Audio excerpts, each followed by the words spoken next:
Պարտադիր պիտի արձանագրեմ, որ երեք ուշ գիշերը դատարանը ապօրինաբար քաղաքական ճնշումների համատեքստում երկուական ամիս կալանքի դատապարտեց բացարձակ անհիմն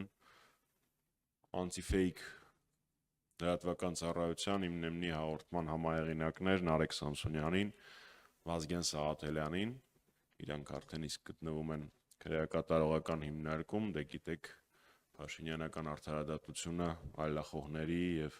այլակարծության հանդեպ շատ արագ է, ինչը չես կարող ասել հանցագործների հանդեպ։ Նաեւ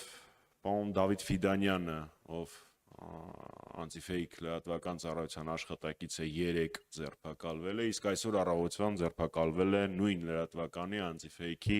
աշխատակից Իշխան Խոսրովյանը։ Ուստի այս իրադարձությունները մենք պարտավոր ենք դիտարկել երկու հարթության մեջ։ Առաջին հերթին դա այլախոհների դեմ հետապնդումներն են ուժային, իրավական, դատական համակարգի օգտագործմամբ, ինչը նոր չի Փաշինյանի պարագայում, եւ երկրորդ, որը նույնպես այդքան էլ նոր չի,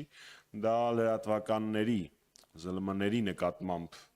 հետապնդումներն ու ճնշումներն են, որովհետեւ ինչպես գիտեք, արգելավվել է անտիֆեյք լրատվական ծառայության ողջ տեխնիկան, կամերայից մինչև շտատիվ, մինչև համակարգիչներ եւ այլն, այսինքն նպատակը ոչ միայն անձամբ Վազգենին եւ Նարեկին լրացնելն էր, այլ նաեւ լրատվականի գործունեությունը կասեցնելը։ Բնականաբար սրա մասին մենք ներկայացնելու ենք մեր բոլոր միջազգային գործընկերներին, ակնկալում եմ, որ ինչպես եւ նախորդ անգամ Նարեկի եւ Վազգենի ձերբակալության եւ կանոնավորման ժամանակ